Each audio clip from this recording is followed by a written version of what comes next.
We are giant slayers. Churches need not apply for this status. Why? Because they were already exempt based upon the First Amendment in our Constitution. Congress shall make no law respecting an organization of religion or prohibiting its free exercise thereof. And again, taxes levied against the church was viewed in the eyes of our founders as a prohibition to the free preaching of the gospel. Now, according to IRS publication 557, churches and its associated ministries are not required to file these forms to qualify for tax exemption. So then, why do we file for tax exemption? Why do religious organizations file for this tax exemption? Here you go. Now, number one, they were lied to. They were told that it would be a benefit. Okay, number two, they file out of ignorance.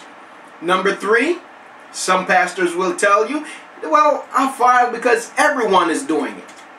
And number four, based on the advice of attorneys and CPAs. Now, have you ever wondered why, number one, the churches are largely silent about homosexuality? Why they're largely silent about abortion and about gay marriage? Is it just because they want to be politically correct? No, my friend. It's because they are forced to be by the IRS laws. See, by coming under this governmental control, the church loses many of its God-given rights. It is now subject to the state instead of to God.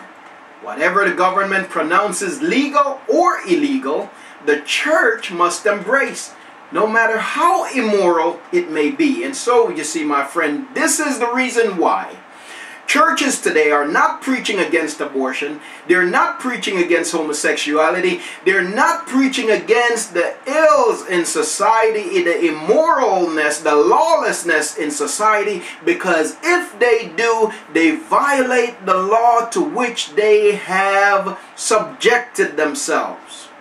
Now, here are 5 facts concerning pastors and this law. Pastors may not engage in political activities opposing pornography. This is one of the stipulations levied by the IRS, by this 501c3 tax code. This is one of the stipulations levied, and I'm going to share with you 5 of them. Number 2, pastors must not publicly oppose licensing of churches. And as we see the end times approaching, we will see how detrimentally important it is for them to have put this stipulation in this body of law. Look no further than China or the former USSR, Russia, and you will see the danger that this poses.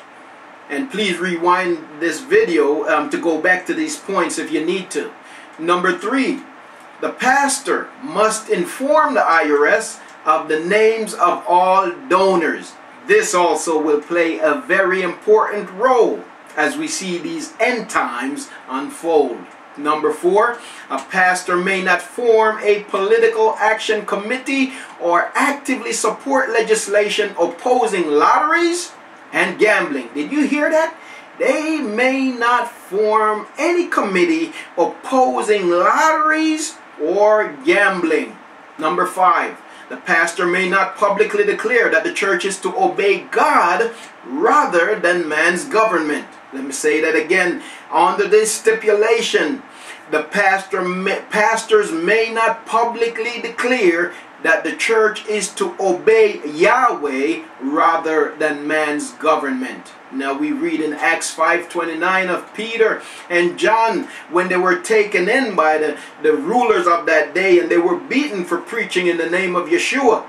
And they put them in prison, as a matter of fact, being ready to kill them. The angel came in at midnight, set them free, commanded them to go now instead of into the streets, but go into their temples, into their synagogues, and preach this Yeshua. And they did so, and they went and they gathered them again. They beat them, we read in 529, and they command them not to go and preach in the name of Yeshua. But what was their response? They said, we ought to obey Yahweh rather than man. And so, my friend, it is my hope that we would obey Yahweh, that we would obey the true and living God rather than man. May God bless you, and we'll see you soon as we go into what the Bible has to say about the called out ones and taxes. God bless you.